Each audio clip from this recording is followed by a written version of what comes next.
What's going on? It's Matt Plapp with America's Best Restaurants University, episode 125. We've got somebody that knows a lot about numbers and making restaurants a hell of a lot more efficient. We have Ms. Anne Gannon from Philadelphia. We'll be back in 1 second.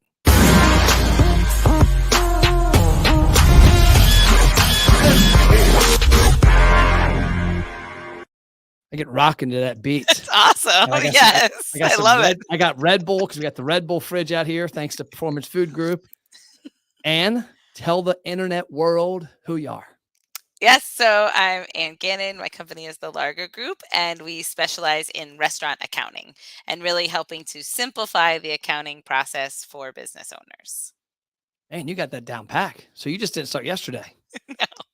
It's amazing. Sometimes I'll talk to people. My dad's a business coach that teaches people. He says your tagline, like somebody asks you what you do. You're at a restaurant, you're at BBQ Productions. And they say, hey, what do you do for a living? Like, and people are like, oh, well, yeah, like you got it packed. You got it down packed. Help restaurants simplify their accounting. Yes. Yeah. Well, they're not. And I tell you, there's two things I've learned. I guess I'll say three things I've learned about restaurateurs and I guess I've been dealing with them since 99, but since 08 is in the consulting and marketing realm, is that marketing and accounting are the two areas that they sometimes do way too often on their own, and they have no right doing it all. Yes, I would say the undervalued aspects of their restaurant. It's especially marketing. I feel like a lot of times I end up bringing that up because it's such a vital part of their business. Yeah. I was telling a friend of mine recently who's a local accountant.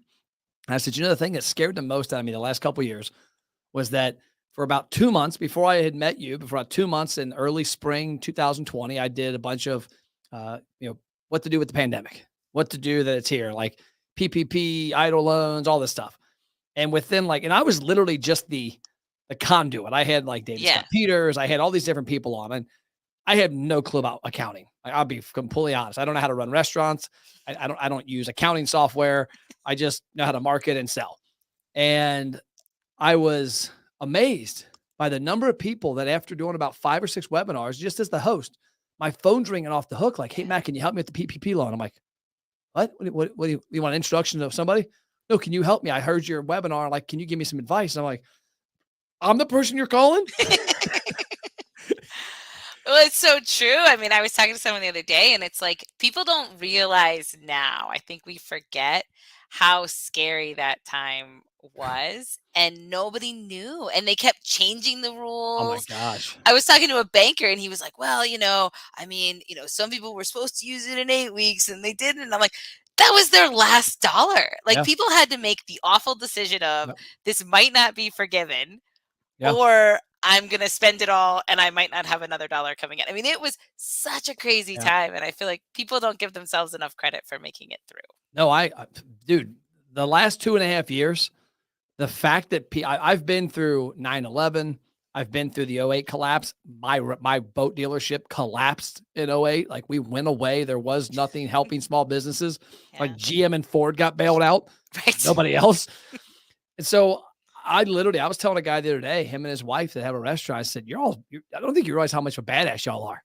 Yeah. The fact that what you've gone, you've been punched and kicked for 2.5 years. And again. And it's like, oh, PPP, oh, idle, oh, the retention tax credits, oh, food shortages, all food prices, all supply man, all nobody's working. It's like, geez, the fact people have survived is pretty damn, it shows you what built this country, and it's small businesses. 100%. And I think just I think people should really take a moment and look back at their fight, because I think a lot of business owners didn't even know that they had that fight in them or ability to reinvent so quickly. And it really tells you that, you can do anything you put your mind to. But I mean, I hope people stand back and pat themselves on the back, because it's amazing. Yeah. Oh, huge. And to go back to the accounting side of it, I had Lytle Thomas, who's my banker locally in here, and him and I were talking, and he said, Matt, one of the weaknesses that he has seen, he's been in banking for 40, 50 years. If I say 50, he might get mad because I might be aging him, but it's been in a long time. We had breakfast this morning, and he was in the podcast studio a couple months ago. He said, what local businesses have to realize is you've got to develop, and a lot of them I think learned it more during the pandemic, and hopefully they move forward with it. You've got to develop your board of directors. You got to have an accountant you trust, a banker you trust, a attorney you trust, so that when these things come up, they're there. Because I remember, I'll never forget it. I literally have about 5 people that I deeply trust that are a hell of a lot smarter than me. And I called them when the PPP stuff hit. And I said, "What is your advice for what we know now?" And this is when the 8 weeks to use it, how to use it, all this. And every one of my people said, "I trust a lot. Take every penny you can get and hold on to it and just use a little. If it comes back that you're going to get bit with this interest, that it's the government will figure it out." But I'll never forget, because there was a bakery, a lady that I had, I can't remember her name, and I wouldn't say it anyways, but she was on the podcast when one of these PPP seminars we did. She gave back like 250 grand. I know. She had a $250,000. She didn't technically need it at that time, because we thought this was like a 2-week thing, right? That's what I thought. I was very convinced. I mean, I was like, it's 2 weeks. By May. 2 weeks, we're good. Like maybe We're a month, maybe 2 months. And here we're like 8 years later. I know. Anytime somebody sneezes across the room, you're like running. No. I know. But she gave it back. And I think about that all the time when I think about PPP and the restaurants. I mean, that's $250,000. Yeah. That's a lot of money. Yeah. Exactly. And even the lowest interest rate you would have ever seen. Oh. I know. Well, that was so true. I've got a couple friends of mine who own restaurants that are pretty savvy financially. And one of them's actually in the investment world. And he was on the podcast early on when we had it with PPP and Idle. He's like, "Matt, I'm just going to tell you right now, any restaurant owner out there, every single penny you can get at the rates they are talking about, even if it's not forgiven, who gives a shit?" It's cheap money. And I talked to a guy the other day who he's one of these guys I trust, but I'm not banking on it. He thinks that the Idle stuff's going to go away. He's like, "Matt, I don't know how they can hold people to the fire on these when I know one guy's got 10 restaurants, 5 of them, they're all different LLCs. 5 of them don't exist." I know. And he said, "So who knows what's going to happen with that?" But I think it'll probably stay around, but there's all these different things, but they go back to the root of it. Was Lidl's comment was small businesses do a poor job they work in their restaurant. They're hard workers, especially restaurant owners. They're hard workers in the kitchen, on the floor, shaking hands, kissing babies, making people smile. And they need to surround themselves with that banker, attorney, accountant, so that when the shit hits the fan, so to speak, they've got people to turn to. Yeah, exactly. Because so many people didn't have a banker who knew them. Yeah.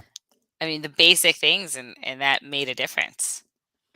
What are some of the things, talking about restaurant accounting, what are some of the things that you see with regards to, marketing / restaurant / accounting? I'll give you an example. I had a guy in here the other day who works for Performance Food Group. He's a friend of mine. We had lunch, and he was examining, because we work with some restaurants that he's referred us, kind of like you have, which, by the way, thank you. And this is what I love. I got a thank you note in the mail. I appreciate it. Yeah. This is nobody hand writes. Like, thank God I don't send handwritten notes. So I'll spoil people out there. If you get a handwritten note from me, it was written by Sierra, because like mine, you would think was like hieroglyphics. Right. But like, this is something that builds relationships. So thank you. I love that. Oh, that'll sit on my desk.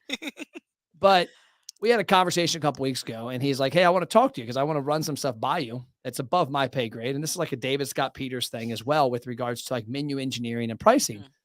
And he happens to know one of our clients that we work with, because he referred him.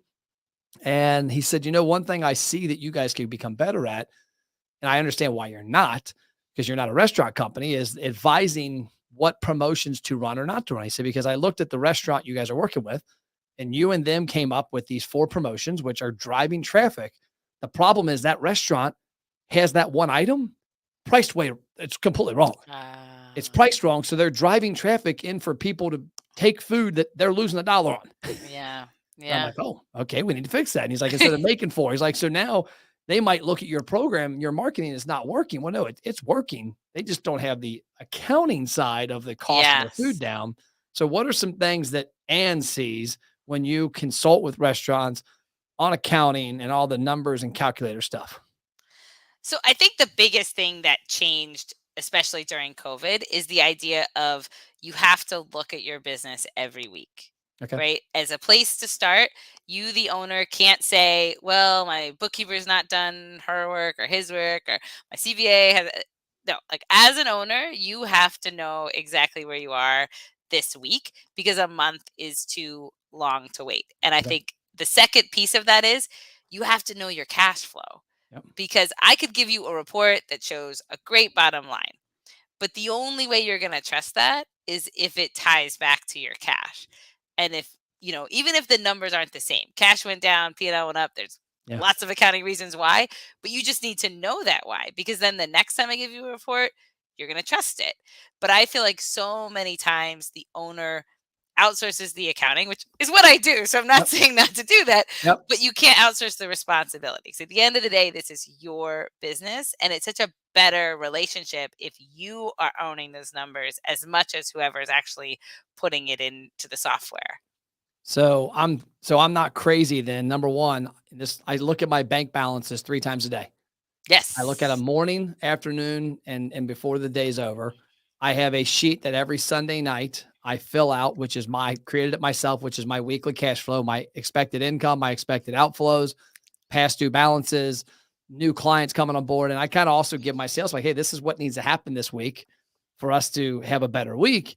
But one of the reasons I got that idea was I was at a conference in January with Grant Cardone. I don't know if you know who Grant Cardone is or not, Yes. but Grant Cardone made a comment. He's like, he asked somebody a question. The guy had like some wishy-washy answer. He's like, bro, I can tell you every balance in every account I have. I look at it every day. He's like, number one, because it helps me spot fraud. It helps me find irregularities. Exactly. He's like, but number two, like things change. And like, I look at it like we have a team of editors we use overseas, and their bill comes in every Monday. And I evaluate it because I know that it should be between $1,750 to $1,950. And I look at it every week to make sure. And I sometimes when it's off $100, I email our marketing director and say, hey, why is this off $100? I know our volume. I know this. And it allows me to go, crap, we're pricing stuff wrong, or we're pricing, whatever it is, but it allows me to know where I'm at. I know my cash balances. I know my line of credit. I know our investments. I wasn't like that a year ago. And I've gotten to a point now where I look at my credit every day. And I started looking at my credit every day because a couple of years ago, I had a bill go past due, and it was actually the bank's problem. It wasn't mine. They forgot to do some kind of auto draft. But I've been told I'm crazy looking at my credit every day. I'm like, hey, I got 5 seconds. Well, exactly. Because if you think of the time that it takes every day versus how much better you feel when you do it. Because I think so many times it's like this little voice in the back of our head, like, oh, I need to look at my P&L. I need to know where we are, but I don't want to deal with it right now. And some of that is fear, especially after the last years. Like we said, it's been a crazy, wild ride. And so if you fear your P&L, you're not wrong. Yep. But the only way you're going to make sure it's okay is by looking and owning it every day. And I think there's something too that I'm not afraid to mention, that I didn't know what a P&L, how to read it back in the day. I was young that I got in marketing in 1999 and digital marketing, built my first website, also worked in radio. Also, me and my dad and brother started a boat dealership online, which I always think back to, like when I say it, we had a virtual boat dealership in 99. We're not that smart, so it was an accident. But I look back to that business and I remember sitting there because we had taken the boat dealership from zero in 99. And by 2004, we were doing like 10 million. And by 2005, we did 15 million. And I remember looking at it and I would say like, hey, like my accountant, I was like my late 20s. I had no clue what I was talking about. I just knew how to market and sell. And I knew how to treat people in hospitality, which is why I've always resonated with the restaurant world, because that's what it's all about. And I remember telling my account, like, okay, this says there's we had a $450,000 net profit. The bank account's got 20 grand in it. Where's my money? Yeah. And I struggled with that early on, understanding how in the hell to read a profit and loss. One thing that helped me was I read the book Profit First. Yes. And that helped me kind of reverse engineer it and realize that profit and loss isn't what I need to be looking at all the time. And that's one of the reasons I was always behind the 8 ball back then.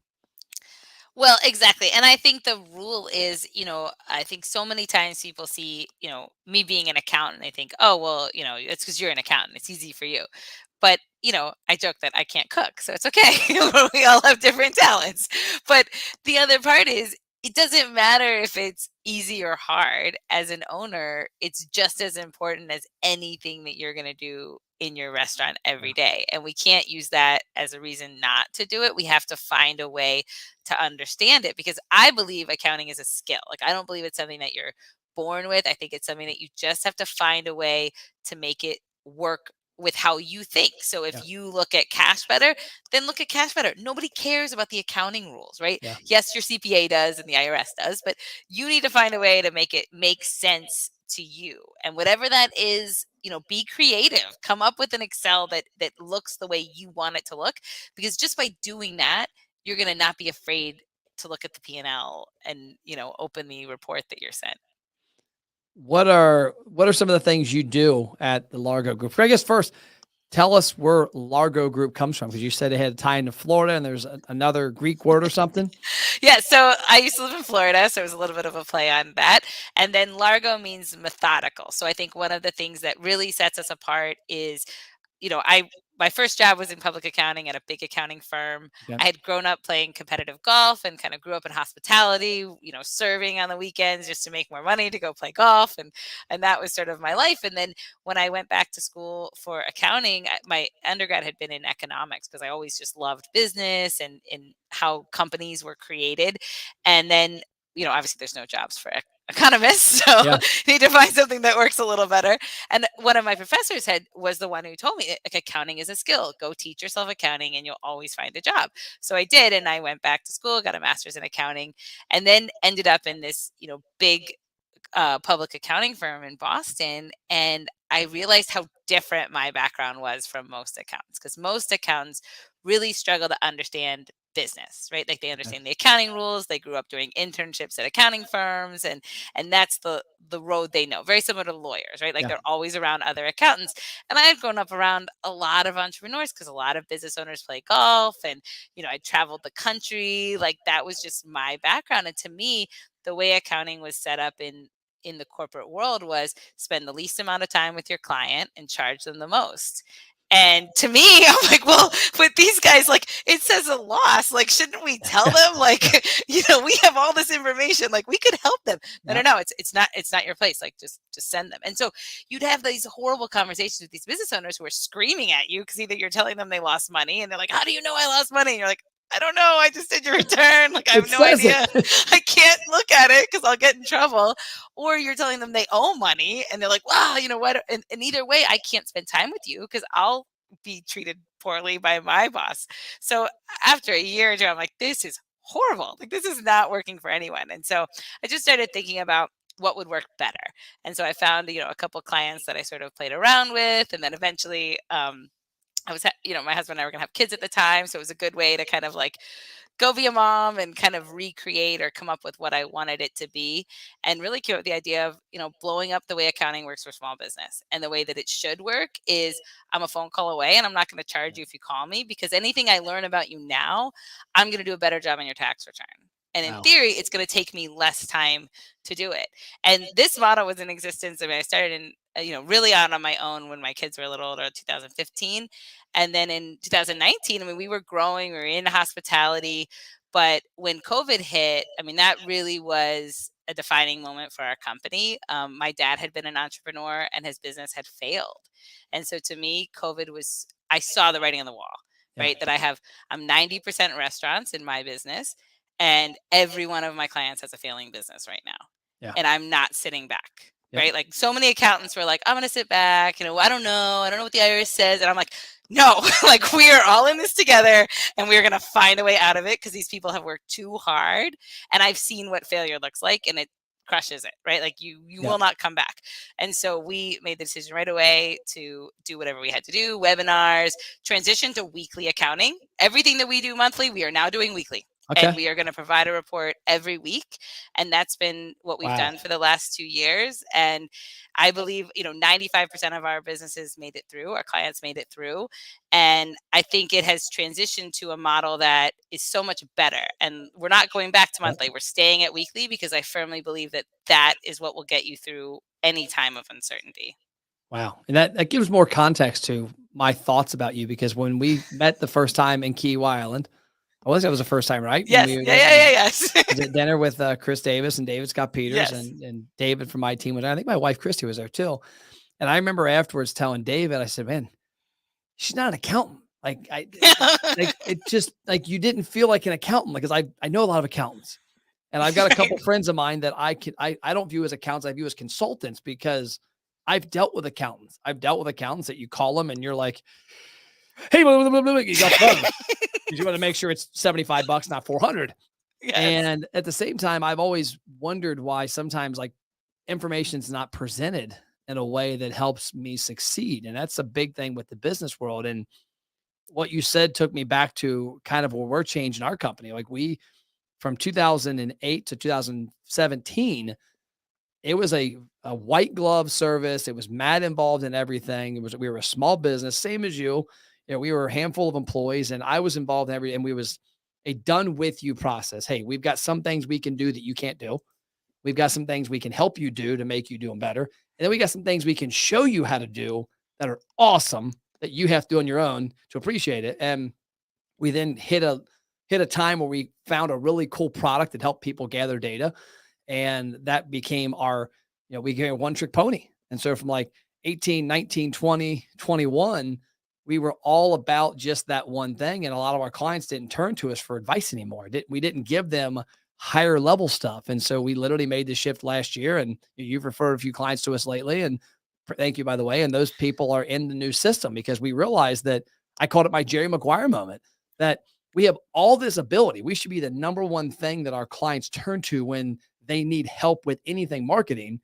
Yeah. And yet a lot of our clients were looking at us just as this one solution. Like, hey, they do this thing on Facebook to get people. And it's like, well, we've got 50 other things that we can help you. And that's what I see with you from the accounting side is that, anybody can take the numbers from a point of sale and from a balance sheet, make a ledger and do all this fancy stuff and say, hey, you're going to owe this much for taxes, pay this ahead of time.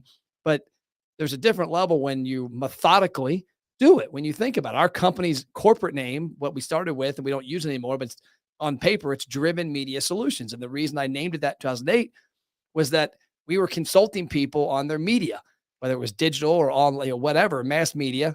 But I wanted to have solutions that were driven by results because that's the thing that just doesn't exist in marketing. So I love the Largo Group and having that methodical because you're not just answering the phone and putting the number in QuickBooks. You're saying, hey, what is this number? Why is it going in there? Here's how to control it. Right. Exactly. And I think that's what people need. Now I think it's hard because it's fundamentally a different business than it was 2 years ago. So I think what we're seeing, what's so funny, and this is why, I think you guys do an amazing job because so many times business owners, I had a call this morning with a guy and it's like, well, my sales are down 20%, and it's all about like where we are and people are still shut down or they're afraid or whatever it is. But then you ask him, well, how much have you spent in marketing in the last year? And it's zero. And you're like, and I always use the Matt Platt quote of, well, if you spend, 2% on sales, then you only want like 2% growth. And I'm like, you're spending zero. So how can we expect growth at all? I had a story I told my kids the other day. So I have an 18 and a 20-year-old. And my 20-year-old is me, reincarnated. Paige as a college girl. And she asks for everything. I mean, literally, like she is the ultimate salesperson. She's not very good at it. She's getting better. My son asks for nothing. Like, put it this way. Paige is 20 and has had 3 different Jeeps. Cole is 18 and has had the same Honda Civic and doesn't give a shit. But Cole one time about 6 months ago came down and he's like, Dad, and we were having a conversation and he said, why does Paige like get everything? And like, it was just kind of trying to wrap his head around the difference. I said, you want to know why? He goes, why? I said, because she asks 100 times more than you. Like, you don't ask for anything. And I was trying to explain to him because in sports and in life, like he's got a girl he was talking to recently, but he wouldn't talk to her, like wouldn't ask her out. And I'm like, guess how you're never going to get a date if you never ask. Right. And so I was explaining that I'm like, Paige asks probably too much. She'll ask 200 times and she'll get her way 20 times. Right. You ask never. And so I look at the marketing the same way. There's a saying that Grant Cardone uses, money follows attention. Yeah. And there's a reason that I wear orange gym shoes. I wear orange shirt. I drive an orange Lamborghini. Our vans are orange and blue. I'm on Facebook, TikTok, Instagram, stories, Reels, LinkedIn, YouTube. We have on an average day somewhere between 75 to 100 pieces of content that go out for me. Yeah. And literally, it's not rocket science. And so I tell restaurants the same thing. I'm like, I had a guy recently said, man, our sales are down. I said, dude, I follow you. You don't do anything. Like, Yeah. I see you at a grocery store. You have a jean shirt on. You don't have your brand. Yeah. Your car's not wrapped. You don't Yeah. have business cards on you. You're not on Facebook. I mean, if I had a restaurant, Facebook would have to call me and say, hey, we need you to start paying for lives because you're live Yes. 24 hours a day. Can Sean you please Walchef. stop? You know Sean Walchef from Cali Barbecue? Oh, yeah. So Sean went live on TikTok a couple weeks ago before he went to Bulgaria, I think for 7 hours. And I want to say the number was somewhere in the neighborhood of 1 million views. Wow. He's a independent restaurant that took his phone out and said, hey, we're going to go through the day. We're going to look at the smoker. We're going to get the line. And he always talks to me. He's like, man, I don't know how to cook. I have a barbecue restaurant. I have no clue how to make barbecue. I don't do it. I just market it. Yeah. And that's what I always crack up is that, you're exactly right, that people are down in sales. Well, what have you done? Like our sales are like my sales last month were up 174% from last June. Guess what? I spent 40% more on marketing because I'm able to analyze and say, shit, if I do this and more people see it, and then we talk to more people, and the restaurants are the same thing because there's so much opportunity. Yeah. And I think it's a fundamentally different customer. I mean, I think that's the other thing is that people expect you to be on the third parties, whether you like it or not. They expect you to be on social media. They expect, they just have a higher expectation because they've lived through COVID and they were at home on their phone, where maybe 2 years ago you didn't have to as much. But I think being aware of like the business isn't going to go back to where it was. It is a fundamentally different business, different customer, and we just have to figure it out.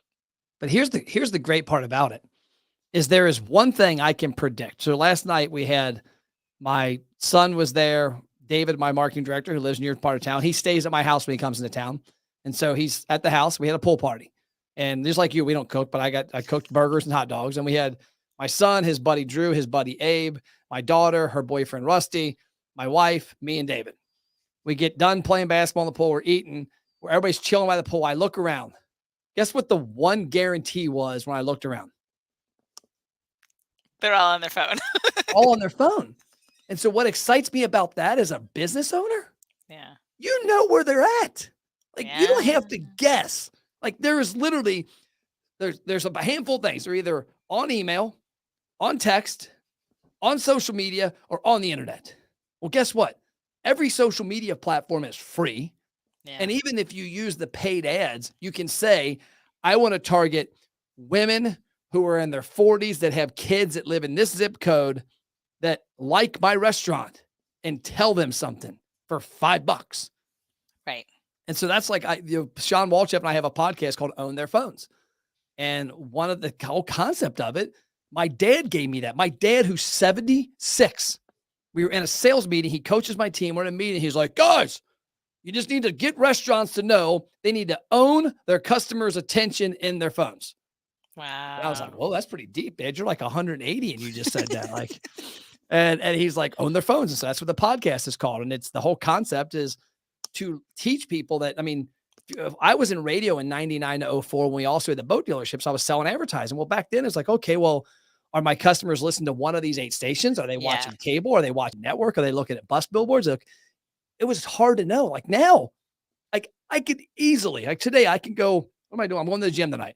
When I go to the gym tonight, I can promise you at 5:15 when the class is over, I can look around and 20 people will be on their phone. Yes, exactly.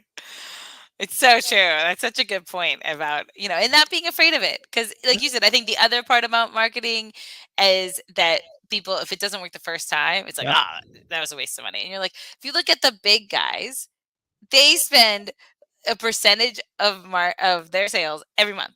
And some works, some doesn't. But you have to keep spending the money because you have to put yourself out in front. So I don't know if you'll be able to see this or not, but I'm going to hold this up. Probably not. 15,004. Right? That is an Instagram reel that was posted about an hour ago on my thing. 15,400 views in an hour. Wow. That same reel was posted 3 weeks ago and got 300 views. My team analyzes. They take action. Now, I'm fortunate. I do have a team of 5, but guess what? I invested in it. Yeah. I invested. This studio, we've got about 20 grand. I said, hey, I need to create more professional looking content that sounds better, that looks better. And I've not even using our fancy cameras we got because, that's above my pay grade sometimes. But I looked at what I needed to do to excel. Like Sean Walchap's the only restaurant owner I know that has a podcast.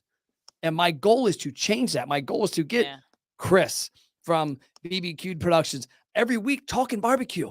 Yeah. Hey, it's Chris. We're at BBQ'd talking barbecue.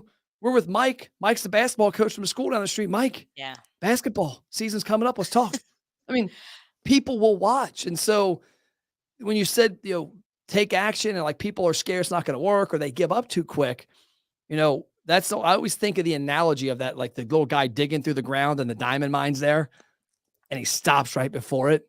Right. And you ever heard of Ed Milet? Oh, yes. Yes. So I watched a podcast the other day with Ed and he said one more.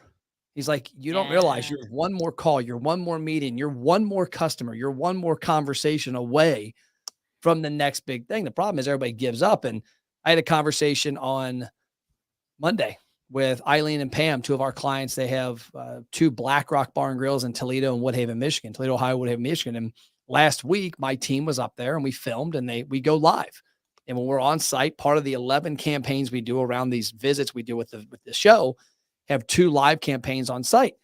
And Eileen crushed it. I crushed it. And I talked to her Monday and she's like, I haven't even watched it yet. I'm scared. And I'm like, what?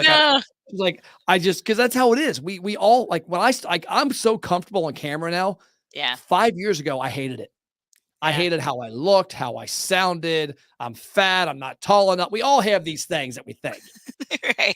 I hated how I did broadcasting in college. And I had to listen to my voice with Chuck Mraz, our program director, he would help me with enunciations and slowing my speech down and not getting out of breath. Cause I would literally do broadcast talk like this and be breathing heavy. And I used to hate listening. I'm like, oh my gosh, I'm terrible. And he's like, Matt, you're not terrible. Yeah. Like we all think we suck. And like Eileen on Monday, I said, Eileen, I got to be honest. You fucking killed it. Like you are awesome.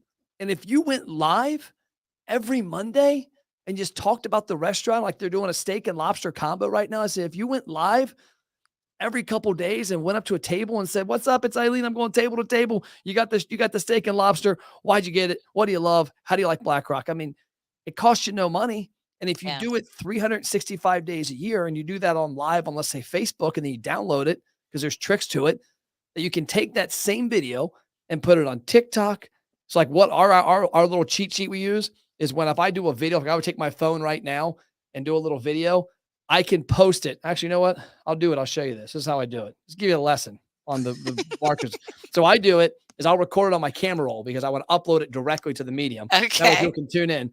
So I'll hit record and then because you can't flip the camera around when you're doing it. So I'll turn it around here and I'll say, what's up? It's Matt. I'm here with Anne from the Largo Group. We're talking about restaurant marketing, restaurant accounting. And I'm talking about how you can leverage your phone to tell stories and how you can quickly and easily record videos for your business, your restaurant, then upload them everywhere. So this is a video. There's Anne. Say hi, Anne. Hello. There's Anne. If you need restaurant accounting, she is your person. She's not your normal accountant. She is a consultant. She cares. She looks. She watches. And you're not getting billed every 5 seconds. But more importantly, this video is done on a live podcast. I'm going to get off here and I'm going to upload it later on to a bunch of platforms and we'll go from there. So that video was, let's see how long it was. Go to my camera roll. I try to do a minute all the time. 42 seconds.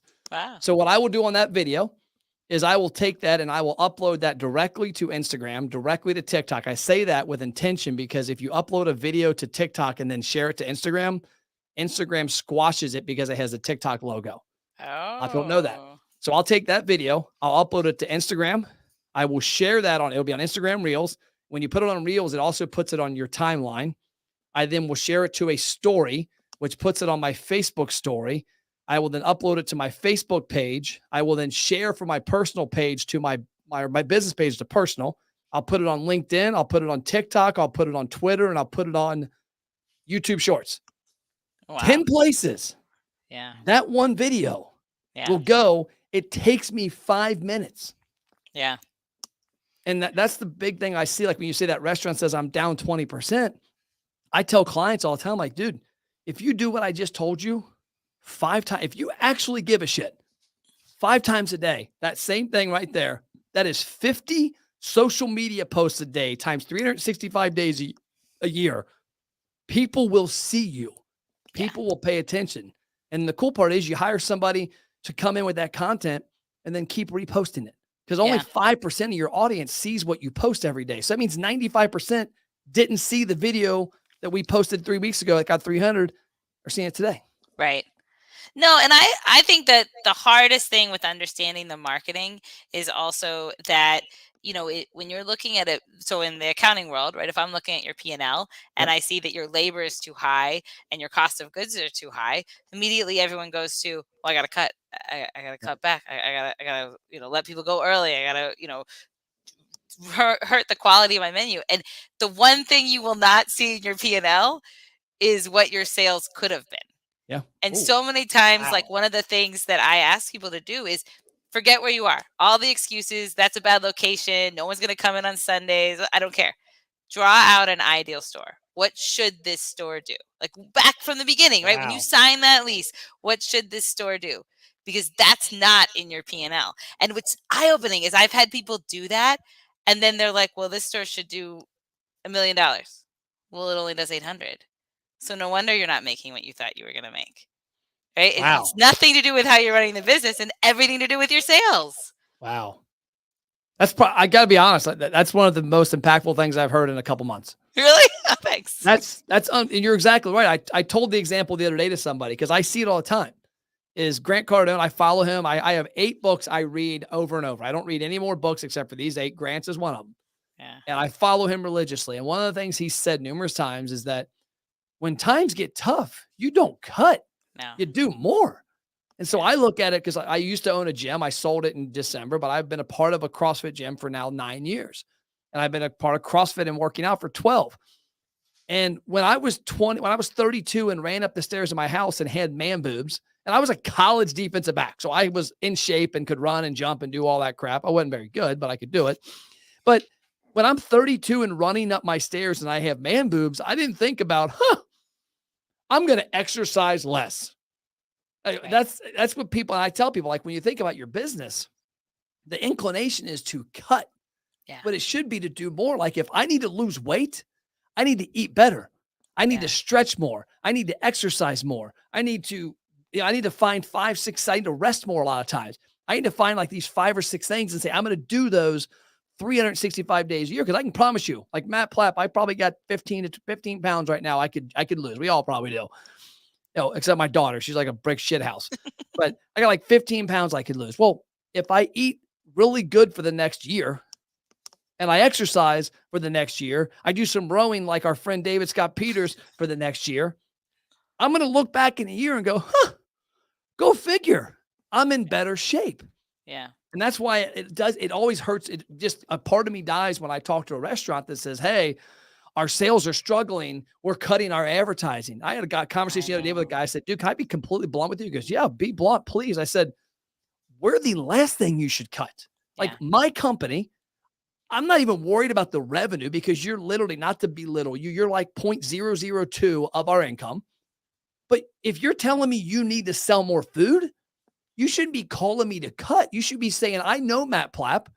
I have an in with him and his employees. We got 40-something employees that you should be calling and going, how can I sell more beer? How can I sell more growlers? How can I sell more gift cards? How can I increase my lunch? How can I sell more desserts? You shouldn't be cutting. You should be going the opposite way and say, how can I run faster? Right. Well, exactly. And and if it's not working or people aren't coming in the door, like what do they want? Because I think that's the other piece that people miss. It's like, well, I want to serve steaks. Okay. But does your local area want steaks? Like if they don't want steaks, don't die on the vine with Yeah. steaks, right? Yeah.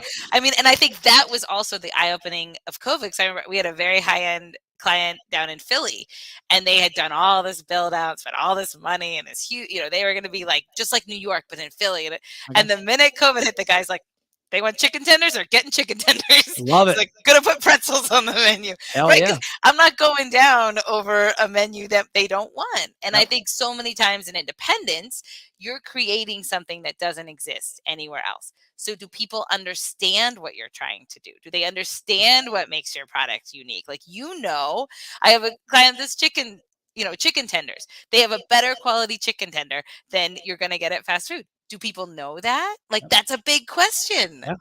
Put it out there. Yeah. And you reminded me of my background in the boat world. When me and my dad and brother started I was called Outdoor Consignments in 1999. And then in the winter of 2002, we bought a place called 2001. We bought a place called Ellesmere Marine, small mom and pop boat dealership down the street. Bought it for like 300 grand. I still look back how we got it so cheap. It was a good deal. But we bought it. And we bought it because they had the contracts for Mercury, Yamaha, Evinrude. We had to become like an authorized dealer of these products. And we were pleasure boaters. And so we were going to buy that and use that as our way to sell more bow riders and cruisers and pontoons. We got in there and we realized that like the employees in the market quickly told us there's a need for fishing boats.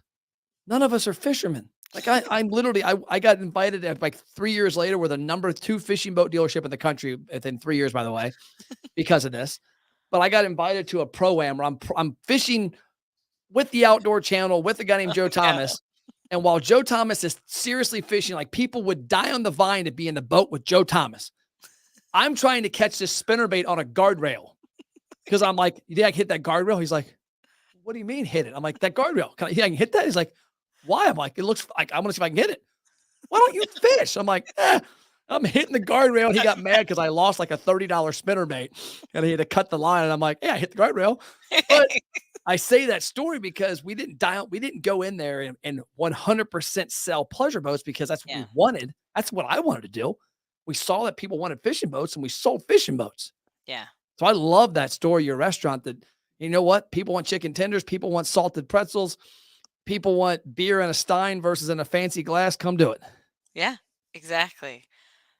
Well, I love it. So tell us about the Shotmaker podcast. Yes. So Shotmaker is a book that I came out this year. What I realized is, grew up playing competitive golf, and really when I left golf, I never really wanted to be known as a golfer. I just want to be an accountant and kind of fit in with everyone else. And then it really wasn't until COVID that I realized how much of my golf background was similar to what we were going through in COVID, just in the fact of like in golf, it's a crazy sport because, you have to always be looking forward, right? I could get on the first hole and the ball goes in the water. I have to hit the second shot. Like I can't just turn around and be like, well, I'm not going to win, so I'm going to go home. Like I have to find a way to move forward. And I think what I saw so much in COVID, because right away we were on the phone, doing weekly calls, 30-minute consultations, talking to whoever we could help, right? And just being that voice. But what you realized is everybody has inherently the same problem, right? No one's going to come into your restaurant. I mean, the model is the same wherever you are, New York, LA, doesn't matter. But your mindset really made the difference. And there were some people who were able to see a future and see, hey, this is actually going to work out really well for me because I've always wanted to buy that building and I'm going to go buy the building and then I'm going to do this and just we're going. And then you had others that really struggled to see forward and not look back. And I think as business owners in sports, you have to, right? If I knew when I played golf, if I didn't show up mentally, I'm done, right? Doesn't matter how much I practice, I'm done. But how many times do business owners not show up mentally? Yeah.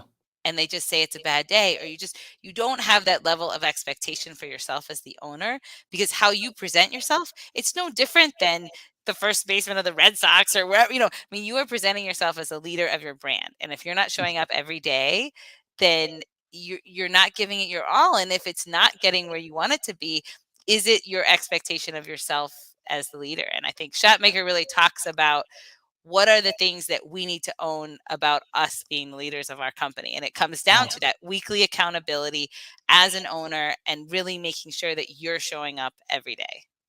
Wow. Do you do coaching also? Like, I mean, You get Sort you. of. I'm saying because Yes. I know you've got the clients that are restaurant accountant, but I mean, like I could see from you're a former athlete, right? You're currently still an athlete, but you're back in the day competitive. That there's so much that you could teach people that that there's there because I always it's memory. Tom Brady's got to have a short memory. Yeah. Nick Faldo has to have a short memory. Yeah. You've got to you can't go out and that was why I struggled. I played golf growing up in high school, and I've played my whole life. My mom and dad live on a golf course and in a private little area in Kentucky, and like I've grown up there, and that was what I would struggle with was I would get in, have 2 or 3 good holes, and I'd hit the house and then bounce off their grill and lose a ball. And now I'm thinking, oh shit, man, I'm on a par 4. I'm hitting 3 already. And I'm not very good at hitting these second shots. I'm probably going to miss and go in the sand trap. And I go in the sand trap and I'm like, oh crap, I don't know how to get out of sand trap. And I get an 8 and then the round goes to shit. And like, you got to have a short memory. I tell a lot of my employees that because I've struggled being a leader. I wouldn't say struggle. I got to learn my place better, but I try and come in every day with the mindset of every day is a new day. Like who cares what happened yesterday? Who cares that we had a bad day yesterday in sales, or we had 2 clients cancel, or we had this thing go wrong, or we had somebody quit, whatever. Like every day is a new day and you got to look forward and go on. Well, exactly. And I think as business owners, you're not going to know right away, right? Nobody knows. Like you are trying to do something no one has done, which is run your business. Yep. And so you have to just try to get better every day and look forward and really, and I think where this comes in is accounting is the language of business. And to me, when I'm looking at your numbers, I have to understand where you want to go in order to really give you the information that you want. And I think that's the other part of the disconnect with accountants is if I don't know that you want to grow 100% next year, then I'm not going to understand overspending, right? I could see, well, you're spending 40% on marketing. That doesn't make sense, right? Yep. But it does if your goal is to grow 100%. Yep. So if I don't know where you want to go, then I might be giving you bad advice. So to me, the two very much go hand in hand. Wow. I love it. And so you've got to tune in this Thursday. So 2:00 live. I go every Thursday. Most Thursdays, me and my dad do a thing called Fire with Dad. We always talk about something off topic. Well, this Thursday, we're going to talk about golf. Because I've got a funny John Daly story in person. I've got a funny Sergio Garcia story. Oh no. I've got a funny story that involves my mom, a second shot I shouldn't have taken, and the golf ball. And then I've got a really funny story about playing Muirfield and hitting a car that I shouldn't have. So I'll tell those stories because I've grown up golfing. I think you'll appreciate it. We're gonna go live. That's tomorrow. Tomorrow's Thursday, 2:00 tomorrow. We'll go live, and we always have a little theme. So like last week's theme was the Cubs. I got my dad a fake Chicago Cubs World Championship ring, this gigantic gaudy ring. And so tomorrow we're going to talk golf. I think you'll appreciate the stories. Oh, definitely. Because while you're good at golf, I've got a lot of stories about being bad at golf. No, that's awesome. I will definitely tune in. So the largogroup.com is where they can find you. What if I'm a restaurant watching right now or listening, what is the ideal person to contact you that you would want to work with? Well, I would just say, check out our website. So first of all, we offer free content to anyone in the restaurant industry, whether you're a client of ours or not. We firmly believe in education. And I would say right now we're offering a 7-day weekly accounting challenge. It's free to everyone, but it will introduce you to the idea of weekly accountability. And I promise it will not just change your business, it will change your life. Wow. Is it just restaurants or is there people that maybe? It works for everyone. So some of it will be a little restaurant specific, but it really is changing that mindset from monthly to weekly and knowing your numbers. Monthly to weekly, knowing your numbers, the largogroup.com. And I really, really, really appreciate coming on. Appreciate the follow-up. Thank you, Card. I appreciate your referrals. Look forward to working our butts off to help those restaurants succeed more in the future. Thanks for coming on. Thank you so much. This was great. Cool. Adios. We'll see you next episode.